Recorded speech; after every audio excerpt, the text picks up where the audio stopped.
The DJI FPV has got a lot of camera settings, but no worries, I'm gonna go through all of them with you, so stay tuned. Roll the intro.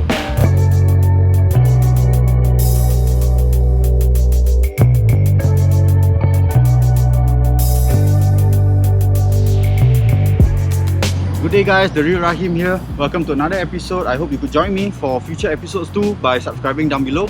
Right now I'm gonna be covering some things about the DJI FPV camera, right? Fully focusing on all the camera modes, stabilization settings and much more. So do stay tuned.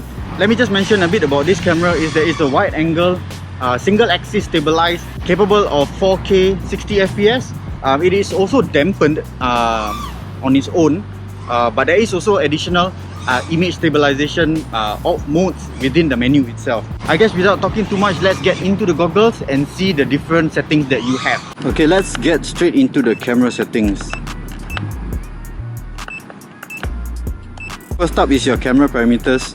Okay, if you're in auto, you'll be able to adjust the exposure values, positive or negative, whether you want to brighten or darken the image. Followed by saturation will give you some color adjustment. Now if you were to choose for the white balancing auto, then you just leave it to the camera to set the color values for you. But in case you want more control of the white balancing, you can change it to manual and then you can set the actual color temperature. Now for me specifically, I have a fixed color temperature so that it will be easier for me to make color adjustments in post-processing. If you were to set your camera parameters to manual, you'll have full control of the ISO and shutter settings. For me personally, I set at ISO 100. If low light, then I'll be raising up the ISO. It can go up to 12,008. Now this will give you a very grainy image, so I avoid that. Try to go with the lowest ISO possible.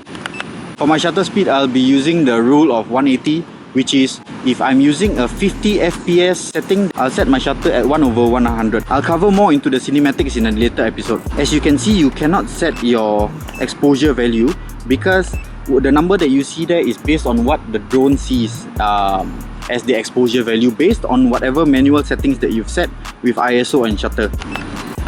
Okay, moving on to transmission quality, you'll have two options, which is either high quality or low latency. Now what's the difference is that in high quality you can record at the highest resolution possible, which is 4K, and run up to 50 or 60 FPS. For myself, I prefer the setting of low latency simply because I want to have faster transmission rate, right? Less lag from the drone to the goggles itself. The reason for this, of course, is due to the acrobatic moves. You do not want delay in your transmission. For video quality, I have mine preset at 1080 with 50 frames per second. Since I have chosen low latency, I cannot access the 4K settings. Perfectly fine for me. I do at least still can access the higher frame rate settings. Just as a point to note, higher frame rate is definitely for you if you wanna slow down your shots, okay, so that you won't have skips in frame. Now that has got to do a bit more on the cinematic settings. I'll cover that in a different episode. So for video format, for myself, ease of editing and my workflow, I have mine set at MP4. You can also choose MOV if that's your preference. Grid lines are to help you frame your shots. Now personally, I wouldn't recommend if you're flying FPV having grid lines. There's just too many things to see and it's kind of gonna be a distraction, okay?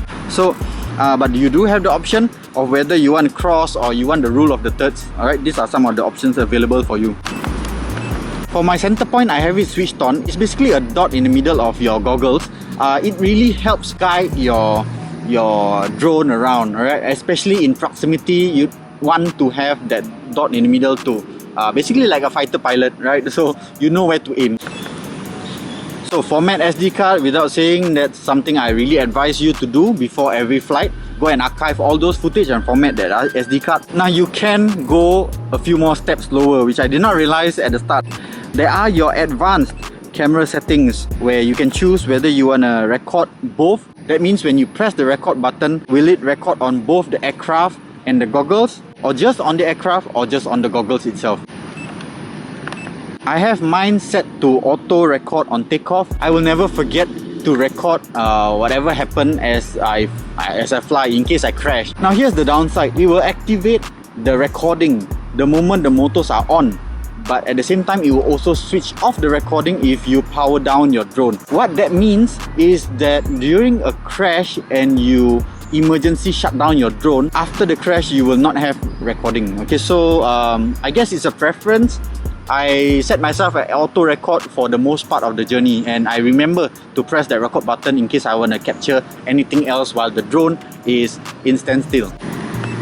Okay, the next few settings are going to be your stabilization settings. I will save more of the details to show you in the later part of the video. EIS stands for Electronic Image Stabilization. Whatever the image that the drone captures, it's going to digitally go and stabilize the image, right? There's no optical stabilization within the camera itself. In order for EIS to work, the system will crop the image a bit smaller, alright? So just something to note. For distortion correction, if you have it switched on, basically will remove the bowing effect in the camera. As I mentioned, that this is a wide angle lens, and you'll see distortion in a sense that everything will bend around the edges. Distortion correction will correct this and straighten out your image, okay, more towards the type of image that you'll see in a Mavic or a Phantom camera. Okay, here we come to image roll stabilization. It's kind of something interesting. If you were to roll the drone left and right, the image will actually still be stabilized up to about maybe say 10% of roll. How I would use this is definitely for those shots that I'm either in normal or sport mode, where I want more of those cinematic scenes, pushing out scenes where I don't want to see any roll. I just want a perfect horizon. Okay, so now for the video coding format, personally I still stick to H.264. I'm not that familiar with 265 because it may take up a whole different workflow, so I'll just leave it at that first. Keep it at 264, or if you're adventurous then you can try the H.265, which is actually a better coding format. Color wise, I have it set at Sunnylife. What that gives is basically, instead of your normal mode where it will bake in all the colors that the camera captures, the final image in Sunnylife is going to be a flat image. It's for those that want to do your own color correction later on, or maybe you want to add in LUTs and all that, so you'll have more flexibility in that way. Okay, let's have a look at the anti-flicker settings.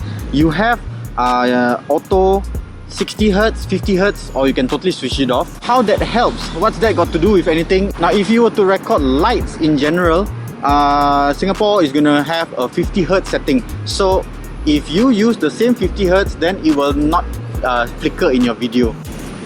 So for the audio recording, as I mentioned before, I always keep it on so that I can hear, review my footage, and for me myself, it's whether I'm flying smoothly, because you can hear how the drone reacts as it's in flight.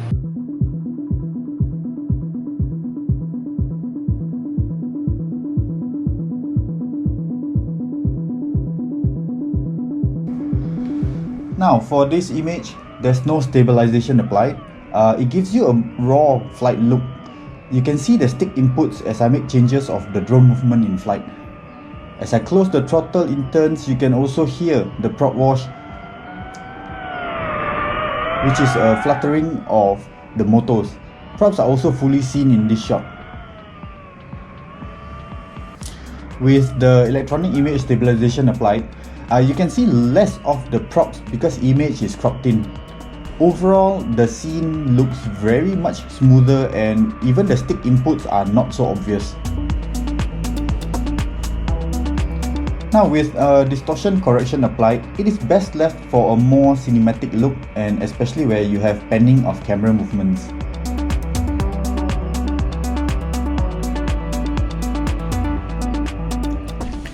I'm recording with my GoPro now to show you a similar comparison. It also has a wide angle lens which has this kind of distortion, right? The bending around the edges. It's called barrel distortion. So when you apply the distortion correction, this makes the whole image linear, but at the same time, around the sides there'll be stretching, which is called the pincushion effect. Take note of the buildings in the background. They start to stretch outwards, right? Instead of bending inwards like where there was the barrel effect. So this is where you gotta decide whether this is something desirable for your image. Now this final scene is a setting with the roll correction switched on. It gives a look similar to a camera that has a 3-axis stabilization, much like those of the Mavics and the Phantoms. But if you were to roll the stick hard enough, that's where you will see the lack of this effect. So it's best used for cinematic scenes where you want ultimate stabilization in your image. See that the drone, see from the props that the drone is actually moving left and right, but there is level of the image. Okay, that's gonna wrap it up for this video. I hope I have shared with you enough about the different stabilization modes, the different camera settings that will in turn give you the image that you want out of your drone. Anyways, if you found that video useful, do give it a thumbs up.